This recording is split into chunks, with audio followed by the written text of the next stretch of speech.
Hello, everyone. Good afternoon, good evening, and good morning for those that it's still morning. We apologize for the little bit delay, trying to get some stuff started. But yeah, I would like to welcome everyone and to thank you for making time to be here.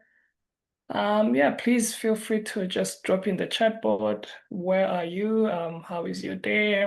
And how are you feeling about what are you looking forward to for this session?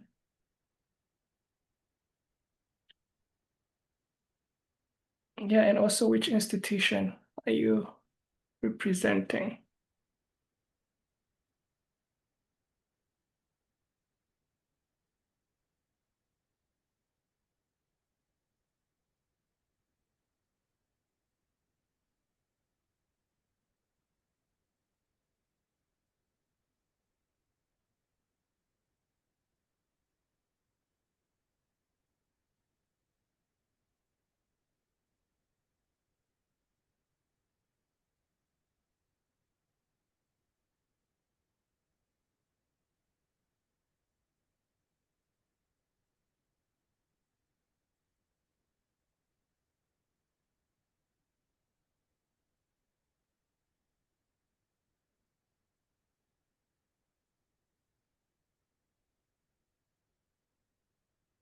Okay.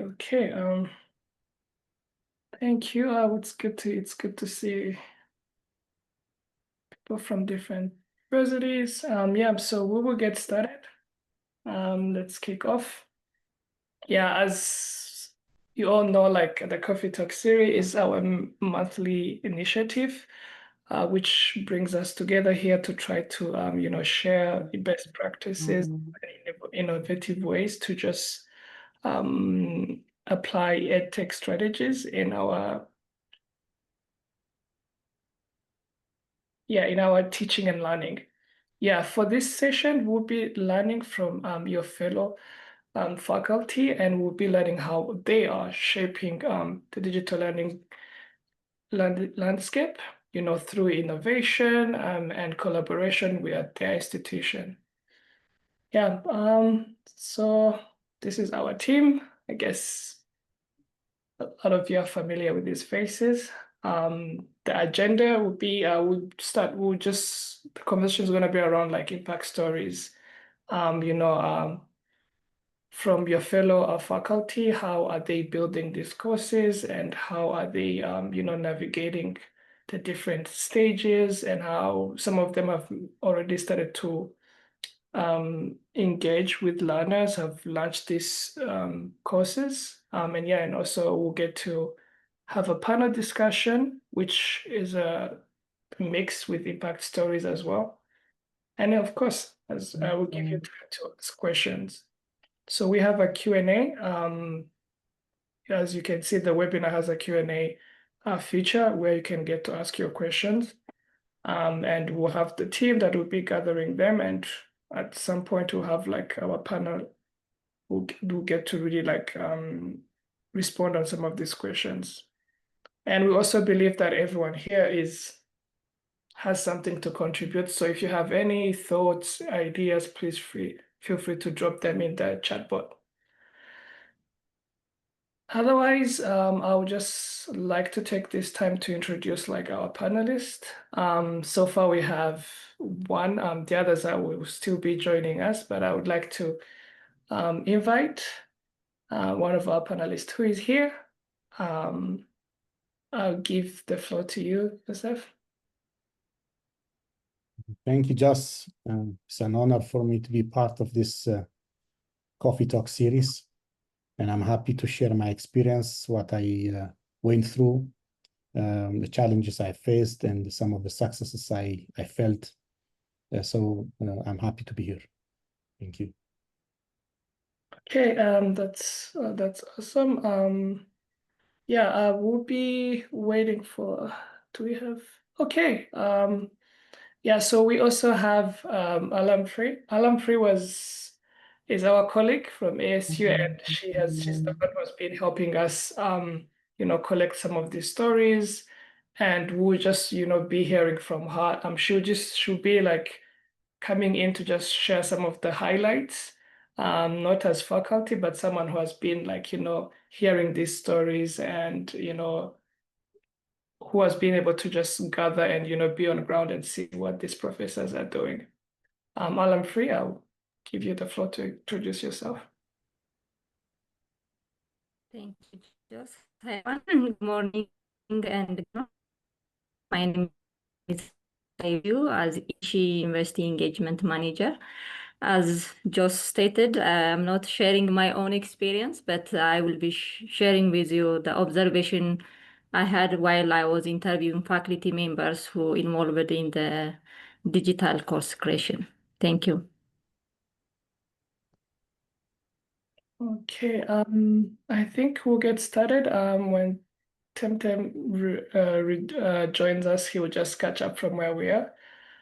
But yeah, so, oh, good timing, good timing. He is here.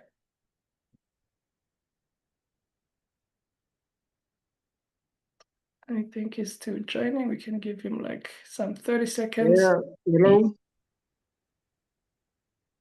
Hi, welcome. Well, waiting Yeah, right on time. I don't know my laptop, but I just joined you through my mobile. No worries. Hmm.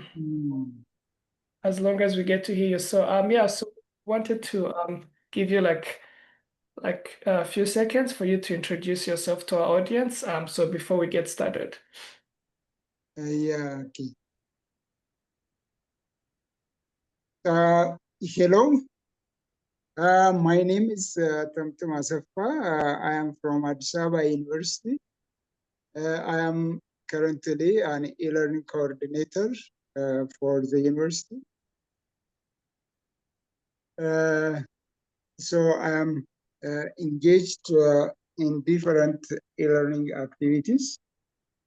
Before I joined this position, I have a couple of experience on e-learning activity. I joined the university as e-learning facilitator for an ICT education program for a master's program, which was initiated by UNESCO ECBA among 3 countries, Sudan and Uganda.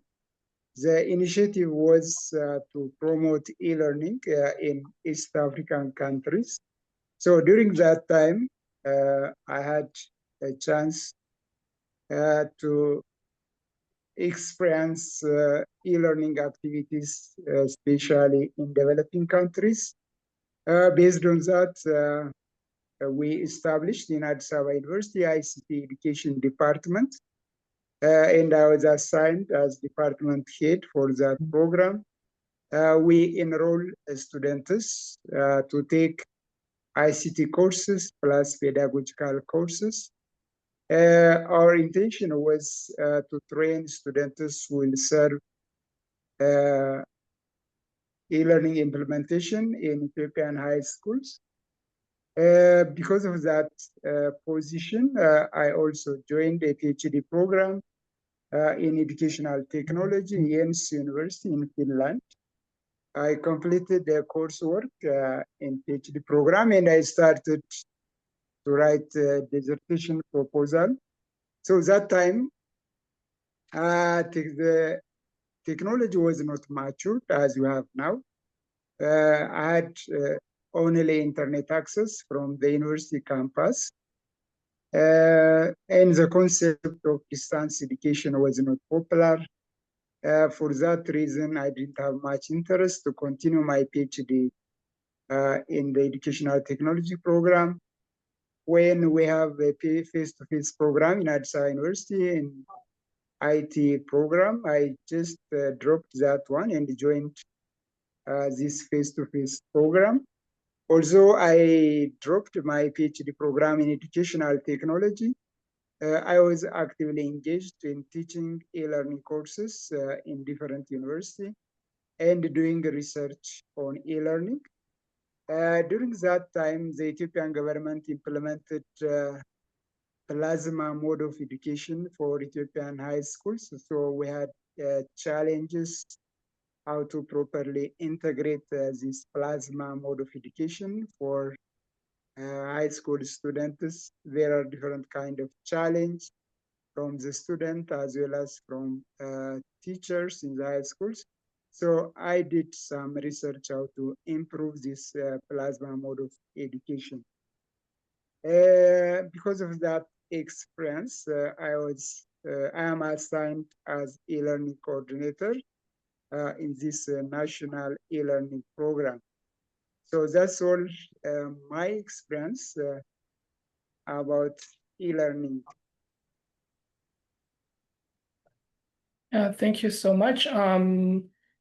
Yeah, so aside our panelists, we were able, thanks to our colleague Alan, we were able to really gather like some impact stories and the journey of other faculty that that would be also would be able to show like a little bit of snippets of like their contribution and their thoughts, and of course at the end like we'll be able to provide you with the full interviews at the end of yeah, once we are done with this coffee talk, we'll be providing like more materials.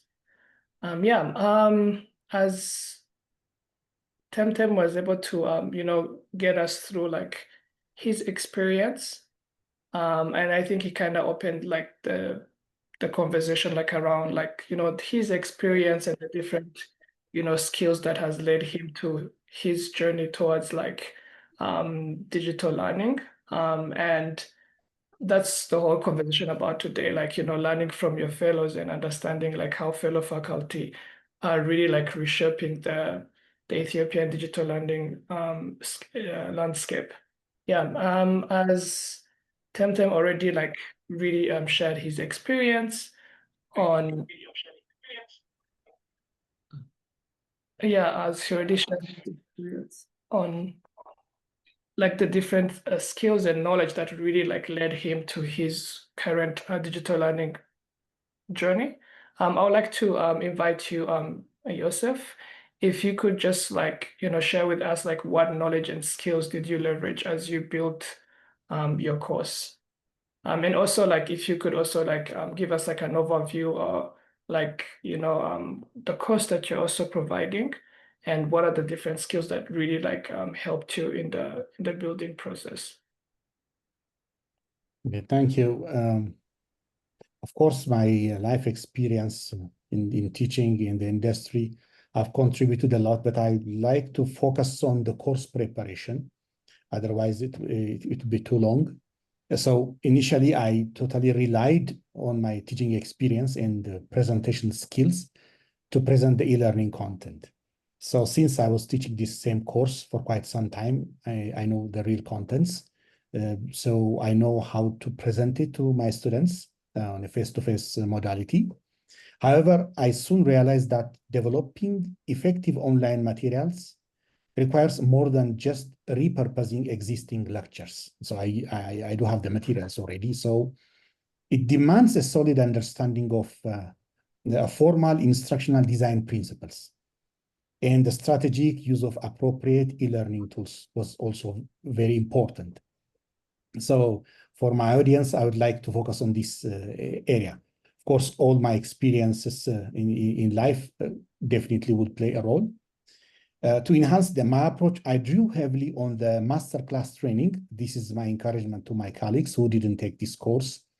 And the masterclass training I received from the Arizona University, of course, with the valuable support from the colleagues at Addis Ababa University, such as Dr. Temtem and his colleagues.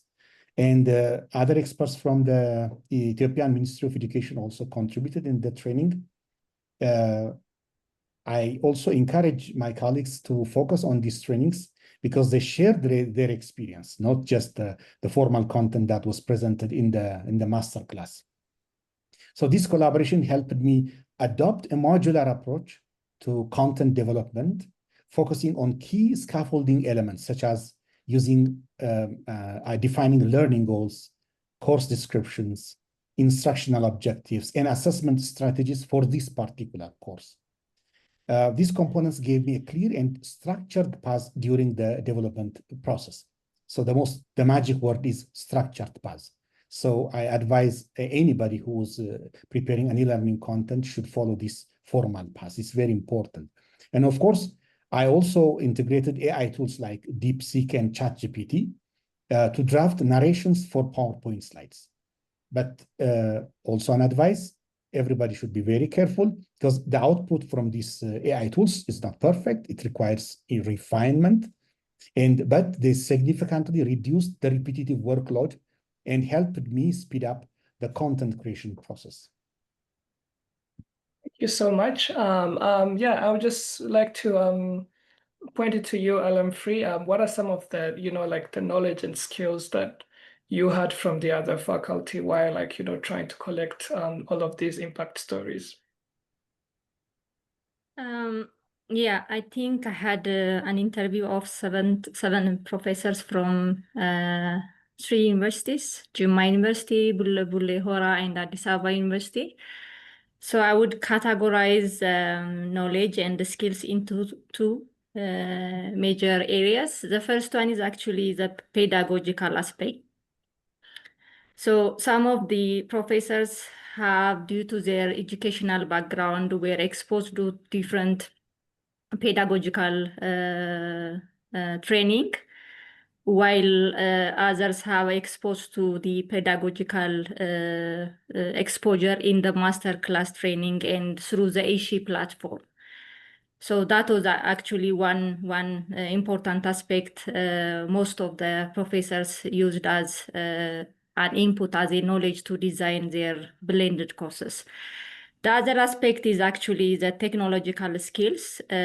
Some of them have an IT background, and science background, like Mr. Yosef, Dr. Temtem, and others have from architecture department. So they have the experience of, visual aids like recording videos and delivering content in Zoom and other learning platforms. They do have also basic digital literacy.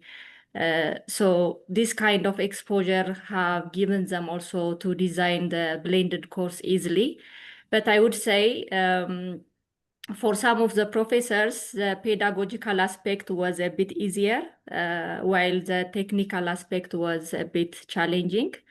But for others, also for those with a technological background, that is easier, and they're really looking for a pedagogical support. But from the entire experience, I would say that the masterclass training and the ESHI platform has given them a really hands-on experience to draft and develop the blended course. I think that is what I would add. Yeah, thank you so much for sharing that. I've seen people raising their hand. Please, if you have a question or a comment, feel free to type it in the chat box or in the Q&A feature. But I would just like us to hear from some of the stories, and mostly like what are some of the skills and knowledge that some of the faculty were able to leverage as they built some of their courses. To develop their contents, and I tried to consider a lot of aspects which is obtained from the previous lessons, the previous courses, online courses, especially the pedagogical aspects, considering the blooms when developing the objectives, and including the student as well as student to instructor interaction activities like discussion and others. So I tried my best to include all these aspects in my course content development. And then there is a document which was shared which is the quality matter aspects, which have about, if I'm not mistaken, 85% weight that help us to judge or to self-assess our contents. So I assess myself regarding that score sheet of the quality matter. Yeah, that was like our fellow faculty from University of Salel, Dr. Binet. To develop that content. Yeah, this is Ashabir from Jimma University. As university, because e-learning is one initiative across Ethiopian university. So before going to blend the course, first our university give us instructional design training for 4 days. So that instructional design training is very good in order how to create and what things prior to creating the digital content. So we get a lot of things from that training. Then that's how I try to blend my course. Yeah, so those were some of the stories. Yeah, I would like to bring us back to the conversation. And I would like to kick off this with Temtem. If you could just walk us through like some of the key factors that influenced the decision making to offer your course either fully online or partially online. Like, what are the things that really informed your decision making? Okay. To engage in this online course development, as I mentioned before, I have a good experience in integrating pedagogy with technology as educational delivery needed. Plus, during COVID time, our university was closed, and that time we were doing some activities to continue education. So we are using Zoom and Google Meet to reach our students. That also gave me first-hand experience to apply e-learning in the classroom. Plus, after I'm assigned as e-learning coordinator for our university, I've also taken the masterclass course. In that course, also interesting experiences and how to design online courses. Plus, as e-learning coordinator, I'm encouraging our academic staff to develop their courses. So as e-learning coordinator, I should be a role model and have to show that I developed my own courses and I share my experiences for other instructors that also encourage other instructors to engage in online course development. Otherwise, without developing and showing my personal experience, I cannot motivate other instructors to engage in online course development. Plus, I sense that currently our students are disturbed by the social media activities. So students' engagement in the classroom is low. In order to encourage students in actual classroom, I'm considering how e-learning can assist them so that they can focus on their study and they can be able to achieve the expected course objectives. Because of this reason, I decided to develop my online courses, and I want to actually see how e-learning can assist my students to enhance their engagement in the classroom and to have a deeper understanding about course contents and expected course skills. So these are my main major factors that motivate me to engage in such online course development activities. Yeah, thank you so much. Yosef, I would like to bring it to you. And my question to you is like, you can start by sharing with us, like, if you have like a fully or partially online course, and what informed your decision? Like, how did you decide if you are gonna do like a fully or a partially online course? Yeah, the floor is yours. Actually, I reach my students through Google Classroom and the Piazza platforms. Currently, I use Google Classroom. just to share my learning contents and post announcements, basically. But still, we need to have a face-to-face interaction to deliver the course. This is the norm. But now I have to develop a complete e-learning content that could potentially be delivered online. The major factor was the high enrollment in this course. As a core subject in the software engineering program at our school, the School of Information Technology and Engineering, our school consistently attracts a large number of students, on average of 200. So offering it in a blended format, because even if the courses can be delivered fully online, I still follow the blended format. Still, I meet them on weekly basis or on bi-weekly basis. It allows students to engage with the material before attending the class. This ensures a better preparedness and deeper discussions during the in-person sessions. So another factor is time management.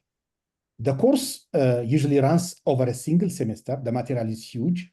So pacing and timely content delivery are very crucial. Given our limited resources, managing and distributing exercises manually is very challenging. Therefore, automating assignments and periodic practice tracking not only eases the administrative burdens I face, but it also ensures students to stay on schedule. So these are the two elements: time management and high enrollment in this course. Okay, thank you so much. Alan Free, what are some of the things that you heard from the faculty that were really like influencing their decision making around, like, you know, which format of online courses are they going to deliver? Is it like fully or partially online? So what are some of the decision making that really led them to, you know, deciding which format to take? I think except Dr. Yosef, Mr. Yosef course, all of them has made a decision to make the blended one. The first reason for almost most of them, even Mr. Yosef, even though he make the course in a he made the content for a fully online version, but he still wanted to deliver some of the contents on the face-to-face modality. So the basic reason for almost all of the instructors is they feel that we are starting anyway, and they need also to engage students as a testing. They didn't want, to let the course deliver fully online at initial stage. And for some of the technical courses like architectures, they believe that still there needs the physical touch for the practical learning. So that is the major reason. But the major reason for all of them to blend their courses is because all of them believe in the importance of digital course for all the instructors and for the learners as well. Some of them, maybe the justification they mentioned was, for example, the blending the course or providing a course in a fully digital way will minimize cost in terms of time and also money for both the learners and for the instructors as well. So it gives flexibility. It gives also to design different interactive tools for students where they cannot also make it in the face-to-face setting. And in addition to that, one of the most important advantage they mentioned was actually in the case of the digital platform, the instructors can map out the entire course at the beginning, which helps students to plan their time ahead. So they know the course plan at the beginning. They know when to submit their assignment. They know when to finalize their quizzes and whatever the case. So this makes, to have their time plan ahead of time from the student's perspective. But from the instructor perspective, it makes the course management a bit easier giving them the opportunity to have that time for more creativity, for more innovating the course.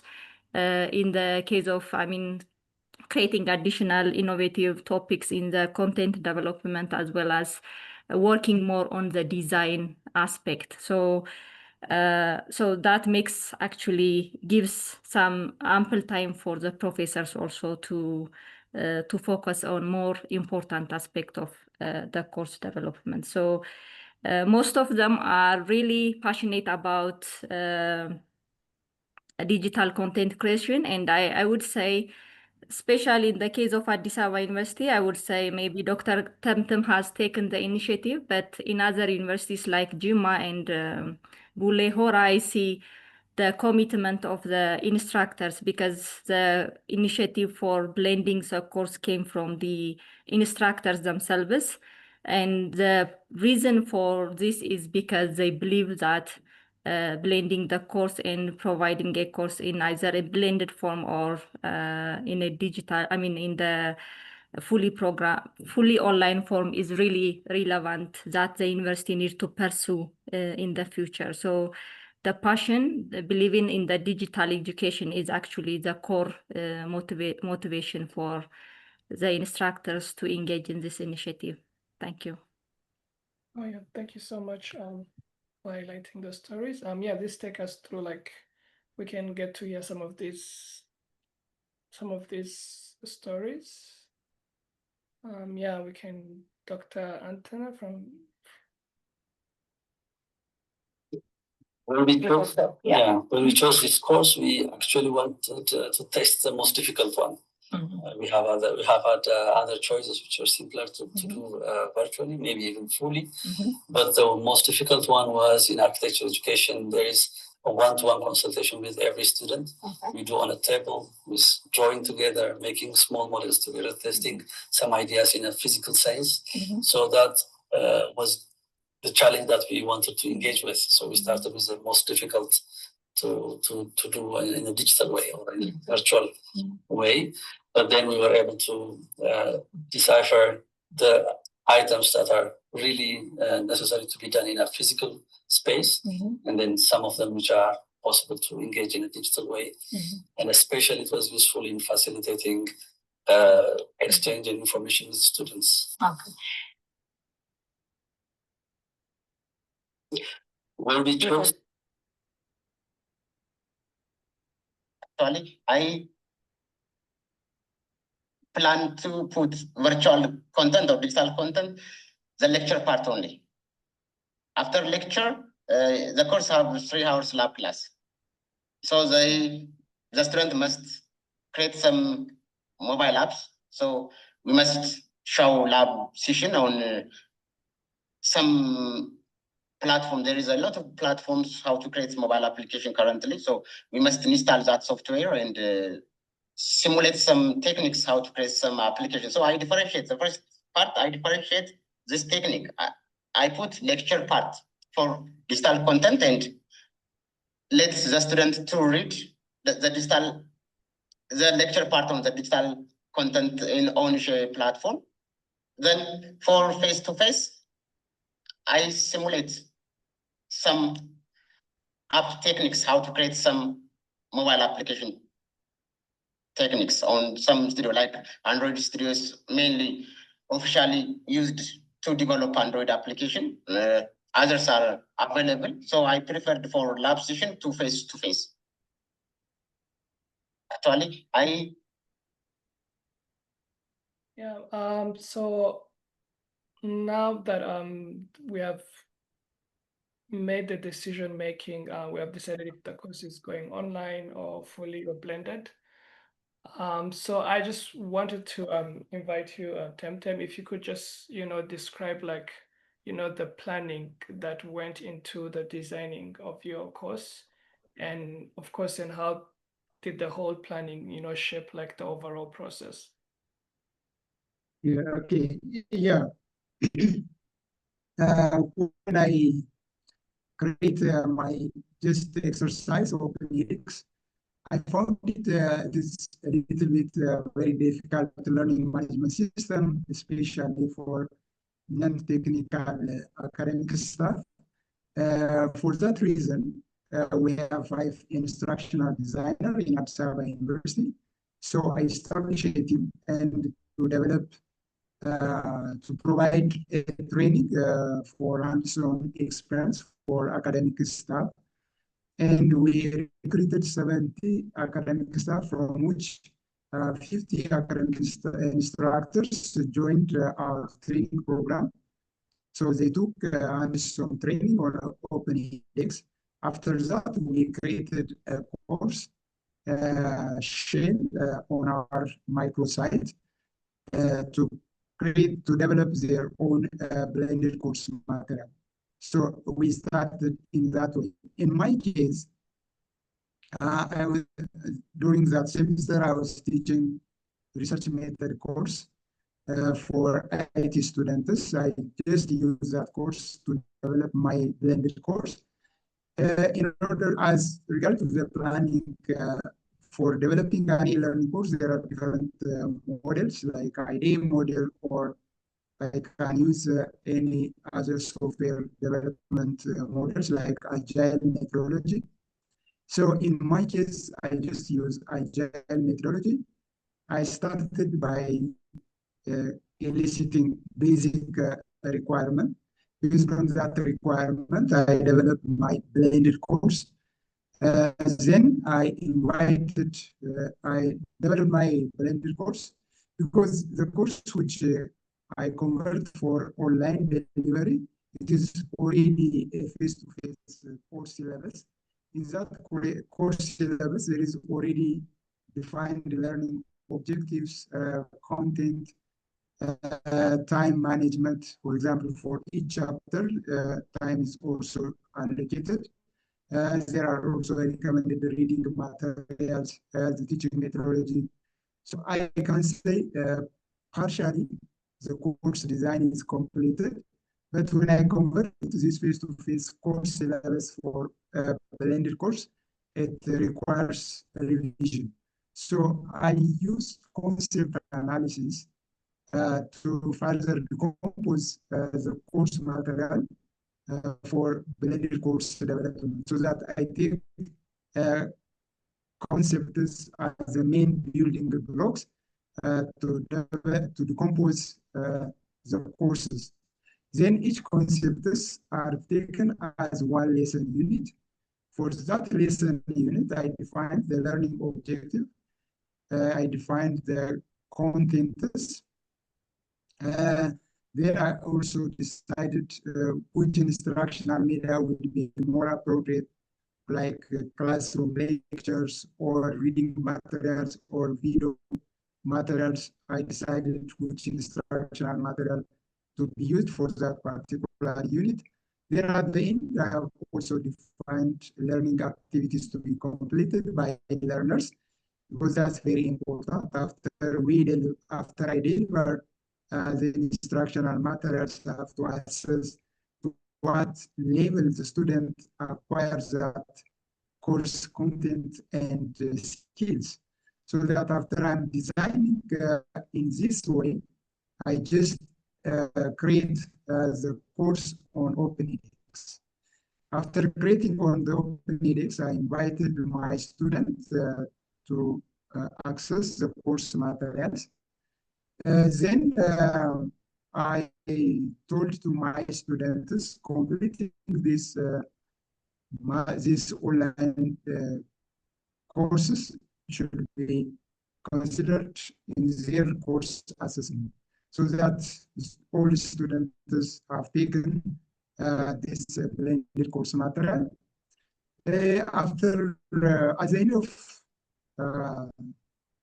2 weeks, I conducted a focus group discussion just to identify what's working well and what was the limitation with that course materials. From my discussion with my students, I found that some of the PDF, they access the course through mobile phone, so that the PDF resources are not accessible through mobile phone. That was one limitation in the first design. And the other limitation which I found it, they cannot access learning resources when the bandwidth is low. Because in the university campus, the internet bandwidth is good, so that students can access all the resources.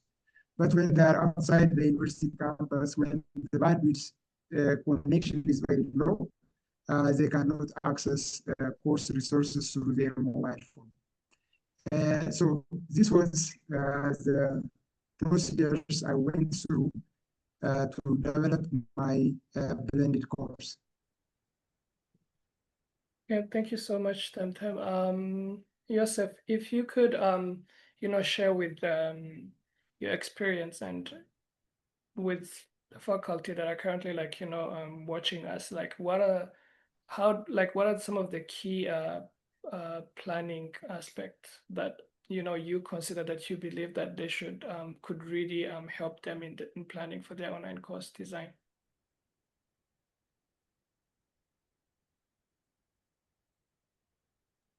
The process began with instructional design, which is a very critical step in shaping the course structure and delivery modalities. The instructional design is a crucial step in designing an e-learning content, which could be easily overlooked by many.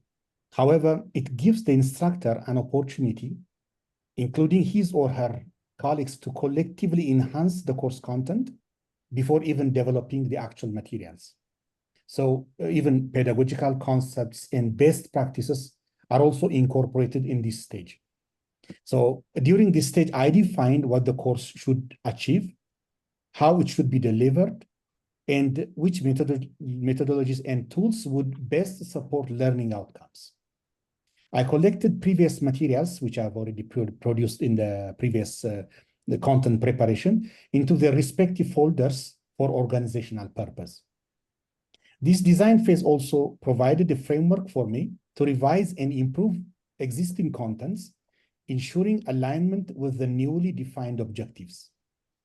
It helped shape the structure of assessments and assignments, keeping the content development focused and avoiding unnecessary detours during the build phase. So this could be one of the less interesting part of the whole process. But I encourage people to understand, and during the training, what the instructional design means and how they should follow it, and incorporate each content, each module's content of the course into this umbrella. Once they kind of organize it on their computer, producing the actual material, following this map, I call it a map, the design, that will make their life easy. Even they can share the design, then other people can comment on it, and even pedagogical experts can also contribute in the build-up. Thank you so much. Thank you so much. Yeah, that brings us to LM3. Can you briefly share some of the planning approach that you had from the different faculty that you were able to engage with? Okay. Generally speaking, I think planning lays the foundation for the actual course design and course development. So the first step I think professors did was, identifying the course to be blended. That was the first thing I think they did. So after they identified the course that they are going to blend, the second, of course, the courses has its own objective, but they reviewed. They defined the learning objective, and then they do the course mapping. When I say the course mapping, they just break the course into schedules, in a weekly schedules, and they made a decision also which content best suited for online and which one is for the face-to-face version. So they identified some of the practical course to a face-to-face modality, while the theoretical aspect to be delivered online. So after that, I think they defined the assessment strategy, the formative, summative, like quizzes, discussion, projects, and they have also assigned timeline for each activity, and they define also the type of quiz. After that, I think they develop also the content strategy, deciding on the types of the content, how the content is delivered. Is it on a video format? Is it as additional reading? Can it be displayed in the form of visual format like infographics? So this has also been determined ahead of time during the planning stage. However, after they delivered the course, even some of the professors has identified some missing gaps during their planning thing. So the first thing was actually need analysis about the student's profile. So I think a person from architecture was mentioning that he has some difficulty about the navigation of Ishi platform. So he assumed that students are have some knowledge about the Ishi platform, but when he started, delivering the course, he discovered that students forget their password, their institutional email. So that makes a bit the online course delivery a bit delayed. So he was saying that this need to be answered during the planning stage. The other thing, maybe I think for most of the professors, they didn't actually think of the resources they will be using. Like, of course, some of them has engaged subject matter experts, but they were not actually thinking of how to use IT support, multimedia studio, instructional designer. So they took initiative by themselves and they make it happen, but still they're thinking to include the different stakeholders that can be part of the process during the planning stage. So in any way, from the lesson, planning makes the actual course design and development a bit easier. And that is also the most insightful experience most professors has acquired. So planning is very important. And everybody needs to plan. So that makes the life easier in the actual course development. So that is the key learning I have heard from professors doing the blended course. Oh yeah, thank you so much, and I'm free for really like being the voice of those who couldn't have on this panel. I would like us to just just skim through some of their input on the planning process. Have a detailed plan ahead of time, and you need to have like as a blueprint. And when you build a house, first you need to have just a blueprint. Where is the window?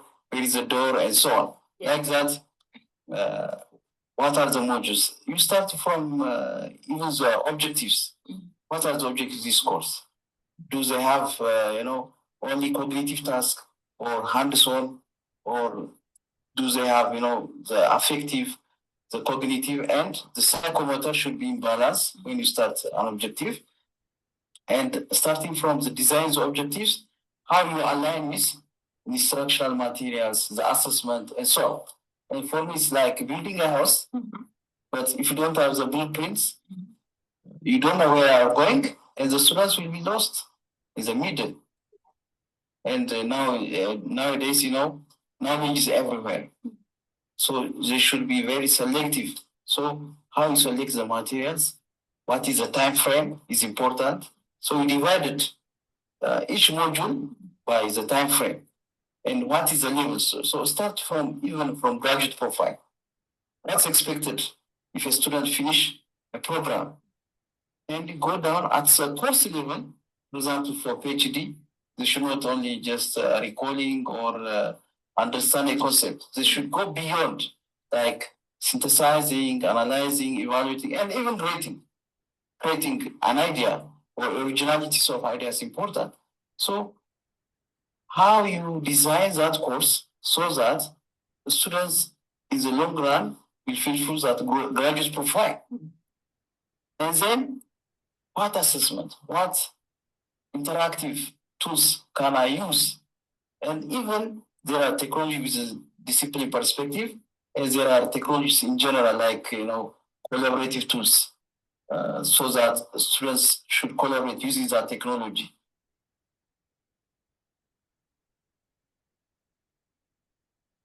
That is your course is that is you have to write first your learning objective. The first thing is the main one.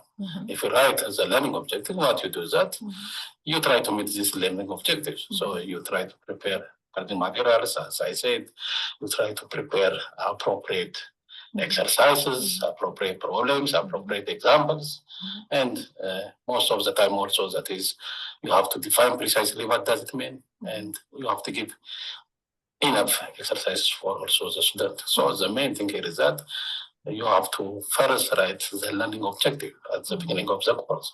If you write the learning objectives, next your task is that you try to find a mechanism to meet this learning objective. That is your course is that is you have to. Yeah. So now, after the planning, let's go to the next step, which is course structuring. So I would like to invite you, Temtem, if you could really share with us, like, how did you approach your course structuring, and then what tools did you use to or do you have in place to engage your learners? I think on this point, I have two challenges, like because the learning theories guide our instructional design. From these two popular learning theories, the behaviorist learning theory.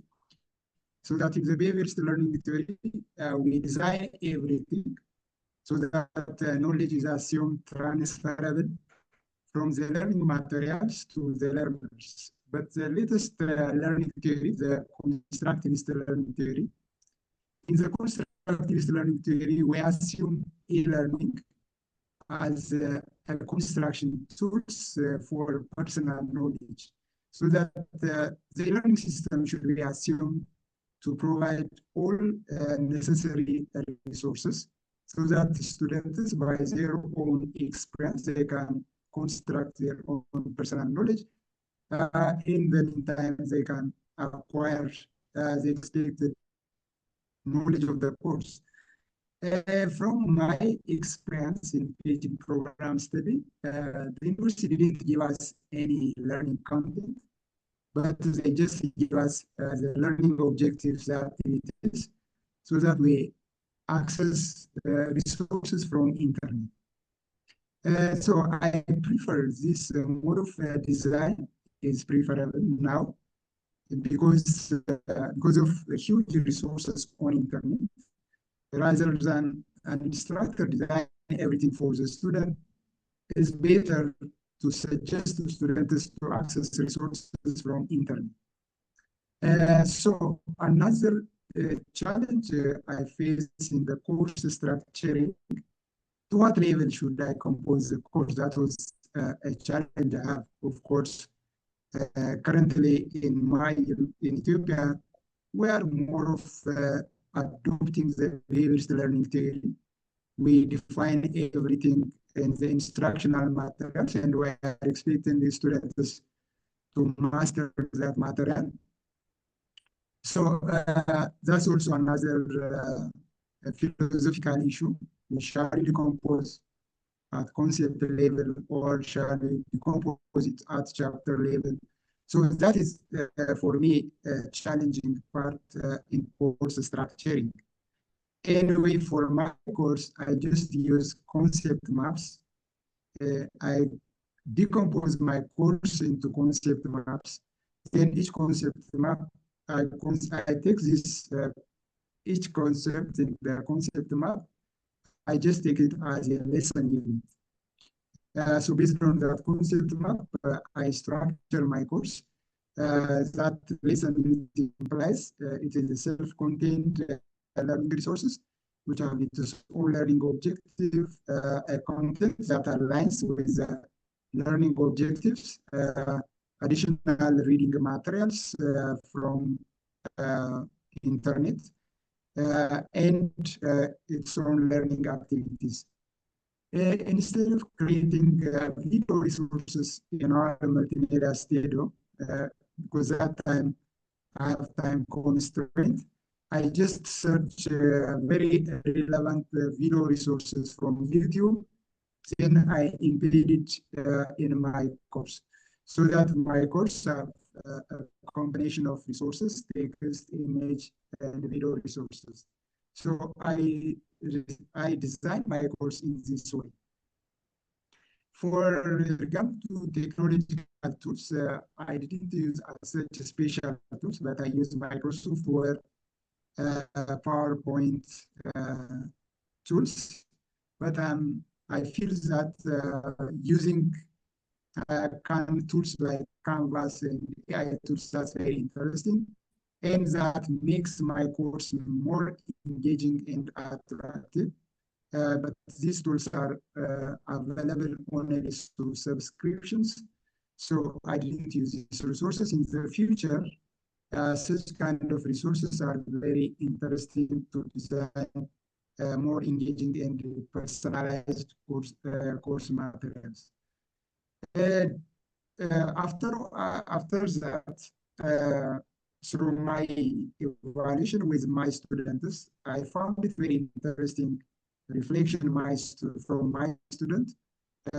Students appreciate this blended course, increase their engagement in the course, because for each unit there are activities, then the system automatically provides them feedback, so that increases their understanding of the course. Plus, all resources they need for the course are available from the e-learning system. That also saves their time. Because in the face-to-face classroom, when they want to search materials from the internet, they found some distracting materials, like especially the social media. So they switch from learning to other activities. In this case, we found everything in one spot, so that saves their time. They appreciate in this regard. And they also strongly recommend to have a blended course for all courses, because they found it very interesting from my course experience. That is very interesting reflection I got from my students. Yeah, thank you so much.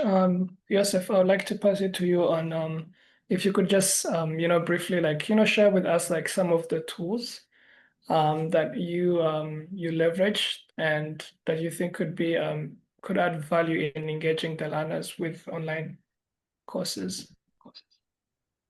Yeah, my course structure was guided by Bloom's taxonomy. It helped me sequence content to support a gradual development of student skills. I also consider student accessibility needs, particularly for visually impaired students, by providing text versions of narrated presentations in a PDF format. During the instructional design phase, since I carefully established learning outcomes and course goals, it provided a strong foundation for the course structure. My experience delivering the same course in the previous years, it allowed me to identify areas for improvement, and I've continuously refined the structure based on that experience. And also, ongoing student feedback also played a major role. I regularly incorporate suggestions to improve either engagement, clarity, and accessibility of the materials. To engage learners, I used, of course, OpenEDX as the main platform, alongside Microsoft PowerPoint for content delivery. I also created recorded PowerPoint sessions for asynchronous learning. Although I haven't yet used the university's multimedia studio, which is excellent, I am planning to do so in the future for further enhancement of the content quality and presentation. And as a last point, one of the interesting comments I got from my students is they wanted me to incorporate an AI feature in a question and answer session or practice session, which follows the students' responses and accordingly comes up with the next question based on their level and the previous responses.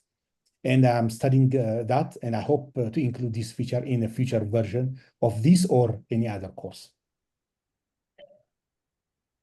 Thank you so much. Alamfree, could you just briefly, like, just share some of the tools that you had that other faculty members were using, and how were they even approaching, like, structuring their courses? I think regarding the tools, most of them have used similar discussion forums, available platforms in the Ishi platform. Videos, some of them have recorded videos by themselves, while others are also getting videos from YouTube. And some professors have also consider it for, transcribing the video so that it could be inclusive. And some of them have also uploaded the PowerPoint materials, and also additional reading materials for students were available. So I think most of the instructors believe that there are still more interactive tools they will be planning to use when they do it again, like Padlet, simulation, and other visual materials that shows maybe processes, pictures, graphics. So they are thinking to consider it in the future. But for us, the most common tools they have been using is these discussion forums, videos, and additional reading materials. Yeah. Yeah, thank you so much. I think would like to share, like, so we have, like, one of the tools that really showing, like, one of the professor is, like, using, like, a light board. And this is, like, different ways different professors are trying to like, be creative. Yeah, we have Dr. Zelalem from Addis Ababa University. R² to R², which is both 1-to-1 and 1-to, and we have seen that is some properties. Today we'll see examples, and after that we'll show that is the transformations. They form a group under composition of mappings. So first we go to our example. So alpha is both 1-to-1 and on-to, because alpha is both 1-to-1 to 1 and on-to. Usually we denote by that is the identity mapping by that is ID, R² to R². Yeah, as we can see, I had, like, one of the approach, like, different professors are, like, really, like, using, like, different approaches to engage their learners. We're able to I was able to hear from a couple of you talking about using AI feedback, and of course, like, looking forward to use the multimedia studio. So one thing I would like to before we jump into the Q&A, I would like to invite, like, our panelists, both, like, Temtem and Yosef. If you could really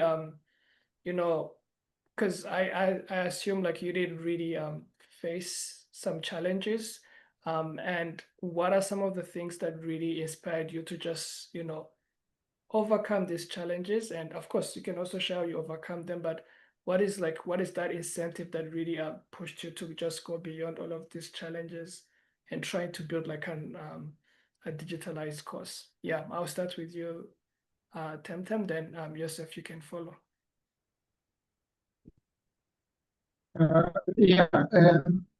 As e-learning coordinator, rather than treating my personal challenges, because I do have good experience, I didn't face much challenge except time constraint because of different assignments.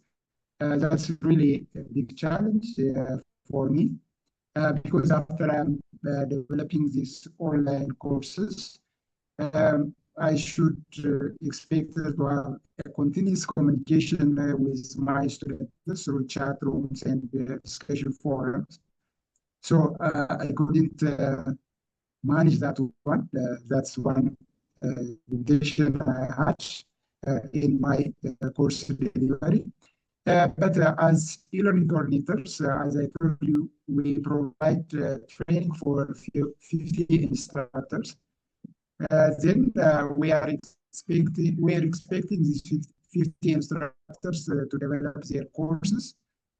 Then we need a follow-up how they are progressing in their online course development. So what I learned is that the training which I gave to them was not sufficient. So they need more extended training, because the online training, it is good. It gives them a good understanding, but hands-on training extended like 3 days or 2 days of training, that's very important. And the other one for those non-technical instructors, they are very challenged to operating the computer. So they need very close IT support. That is a big challenge I found it. And the other one, we told them how to design their courses, like adding learning objective content, learning then when I asked them to present their progress. Sorry, Doctor, I think we lost. Is it me or I can hear you properly? I hear you. Okay. You hear me? Maybe it's me. Can anyone also like notice the voice is low? Maybe it's just No, you're right. His voice is definitely dropped low. okay. If you could really like raise your voice a little bit high, that would be helpful. Yeah, okay. So as e-learning coordinators, this were making a follow-up for instructors who are developing online courses. For non-technical academic staff, that's the big challenge is operating the Open edX platform. So they need very close support from the IT people. That's the big challenge which I see. And the other challenge I observed, this instructional design part, they didn't include learning objectives. They didn't align their content with the learning objectives. And they didn't also... Sorry, Dr. Temtem. If you're on your phone, can you raise your... I think your phone is on the mic. So if you can hold it, if you're still using your phone. Okay. No, I'm not using earphone, but I'm just using my laptop. Oh, yeah. Maybe if you could bring it closer. Okay. How's it now? A little bit. Still low. Yeah, but if you could really like, type some of these comments in the chat, because people are also like saying that they can hear your voice. But if you could really type in these comments in the chat, that would be very yeah. Okay. Yeah. Okay, now we can hear you. How now? Now we can hear you. You can hear me?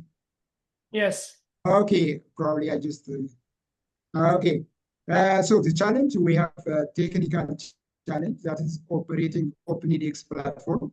From my observation with instructors who are developing this online course. And the other one is still they have challenge to properly apply these pedagogical skills, like properly formulating the learning objective, aligning content with the learning objective, and adding learning activities that assess students' knowledge acquisition. And the other one is structuring the course materials for blended course development.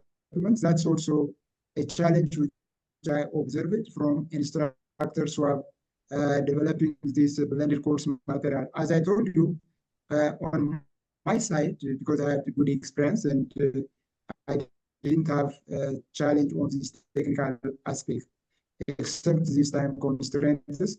As at some university, I think we have also a problem of time constraint. Instructors are very busy with different activities.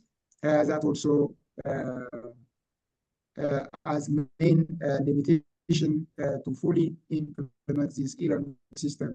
Because we train 15 instructors, we are expecting all those 15 instructors to develop learning course material. From the 15 instructors, only 8 instructors develop this course material and enroll their students for their blended course material. So that instructors' commitment and all this technical challenge were the main barriers to fully implement this e-learning education. I think that's my observation as e-learning coordinator. I have with my discussion even with different instructors in my university. Yeah, thank you so much for sharing. Joseph, I'll pass it to you. As you reflect on, on the things that really incentivized you to really keep designing your course despite the challenges. I wanted also you to also think about what are some of the steps besides the opportunities, what are some of the steps that really help you with planning your the whole process of designing your course. If you could briefly share the steps that and the different strategy that really helped you design your course. Yeah, actually, the challenge mainly is time, actually, as I needed to allocate time by taking it from other engagements of my personal life or even my teaching. And also the recording session was very tiresome. Even sometimes I have to redo things again. And as I said, my course material for this course is huge. So it was very, very tiresome. And the other challenging thing, and I had to give more time, was assessment preparation, because it had to be aligned according to Bloom's taxonomy, and I had to check if each question aligns to which layer in the pyramid. So that was one of the challenges, but I learned a lot, actually. For me, the reward is it gave me an opportunity to better the content of the course and also way of delivery. Now, even I can reach more students in the country, not just my students or within this university. And most importantly, the quality of the course can be genuinely addressed. And now pedagogical experts and even the university can go through the contents I produce and can enhance it. And the university, of course, can take the initiative to do the same for all other courses. And this will eventually be reflected in the quality of our graduates in the future. And as I said, in the planning of this course, I advise anybody taking this challenge, let's call it a challenge, because my colleagues tell me that this is something new and it requires some extra efforts. Of course, it does. Take your time in the instructional design. Sit down, not just you, but incorporate other colleagues who previously conducted the same or similar courses in that area and that discipline, and then take your time on the design. Write the document on the objectives, on how they approach preparing the assessment, and also collect the material in allocated folders. Because once you start producing the materials, putting them in organized manner, it will make your life very easy. Otherwise, maybe for the first module, you'll be very strong. The second one, a little bit okay, but the next, it will be very tricky and you will get easily discouraged. So I've noticed that from some of my colleagues who talk to me about this issue. So take your time in the instructional design, incorporate pedagogical experts if you can get one. Otherwise, this is a good opportunity to better the previous content which you have delivered for quite some time. Thank you so much. We have a question from Achu Taye, and the question is like, how do you prioritize inclusiveness during course development, and what strategies do you use to ensure diverse engagement? Any one of you is ready to respond to this. If you can briefly respond to this, since we are a little bit beyond above time. Okay, yeah. Regarding the inclusiveness, for example, for video material, I have added transcription using video transcriber tools because those who are hearing problem, they can read the text. I try to accommodate inclusiveness in this way, but this issue requires further consideration. But in the e-learning design, there are different kind of recommendation to accommodate diverse learners group.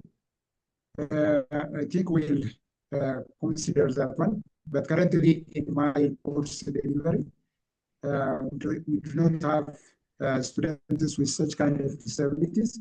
So I was not that much concerned in my course design. But I understand that such design, especially when we are designing an e-learning course for a bigger audience, it is a very important issue to be considered. Yeah, thank you.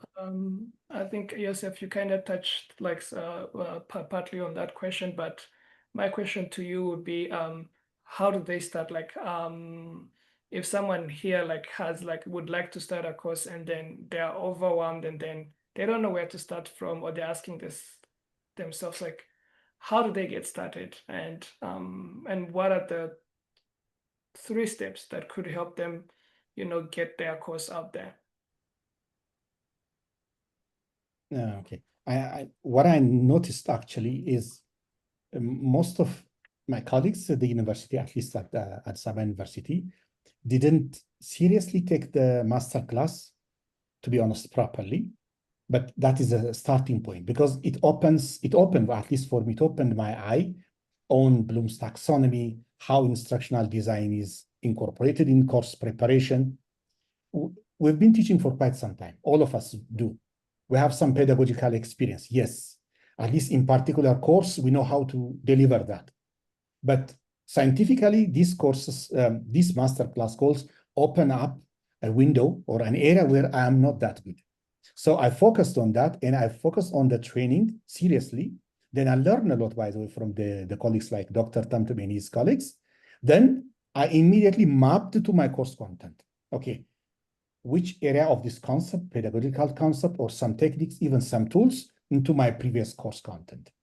Then that kind of guided me. Then I spent my time on a Word document on A3 size, and I kind of mapped my course contents into these concepts.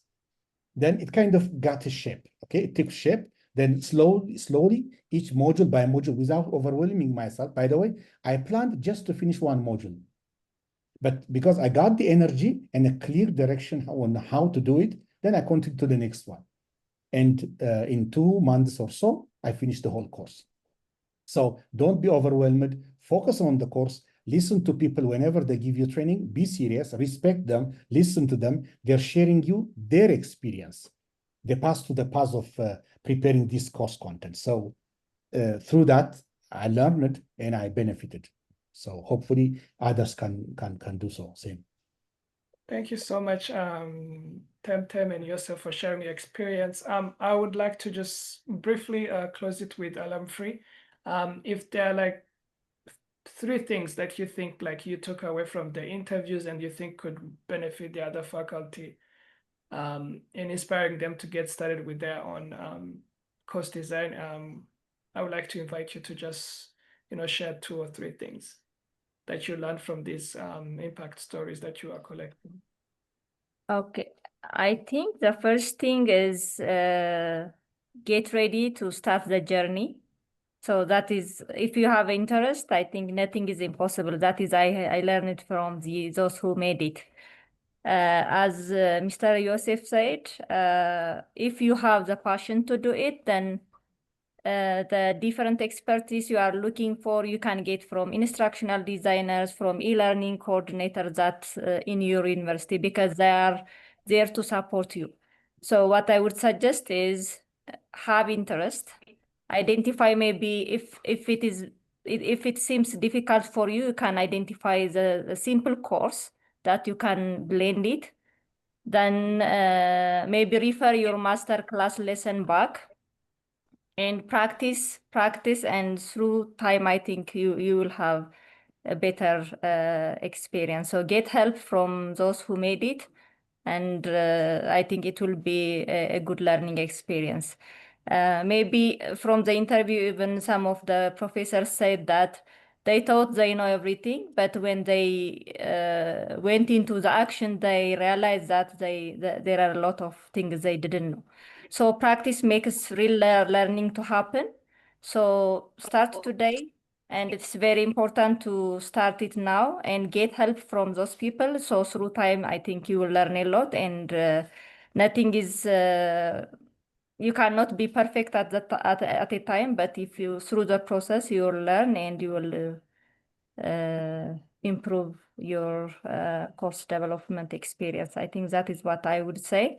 But planning is very important, and focus on that.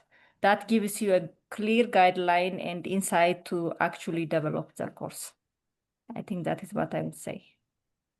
Thank you so much, Free, for sharing, and also for helping us really learn from the from those impact stories. We'll be sharing the videos from the other contributors, and of course we'll be sharing this this webinar on our Ishi resource website. Please give us feedback. There is a link in the chat box, and there's also I'm just sharing the screen where you could just use the QR code to give us feedback on how to what topics would you like us to share, and then tackle. But I would just like to thank Temtem and Yosef for your experience, sharing your experience, and also your resilience. I know this is not an easy journey, but you are embracing technology. That is something that we really appreciate. And I really appreciate some of the keynotes that you shared on the planning, how planning was very important, and how you leverage on different tools such as AI. We mentioned you mentioned a lot of things about accessibility and feedback, and of course the multimedia studio. And I think those are things that we would learn. But on that note, I would like to appreciate our audience for coming through and for your different engagement. And yeah, and for the team, Christy, Elizabeth, David, Kim, Free, for just really helping this come to life. Other than that, we can call it a day. We apologize for going a little bit over the time, but there are a really amazing things to really share. Yeah. Thank you so much. Thank you. We appreciate also your support, starting from the beginning until now. I think your support will also continue in the future. I think really we are creating an interesting impact in the university with your support. I would like to appreciate your contribution. Yeah. Thank you all, and I wish you a great evening to our faculty and colleagues who are on the other side of the world, and a productive days for those who are here, who still have more hours ahead. Bye-bye. Thank you, everyone. Bye. Bye-bye.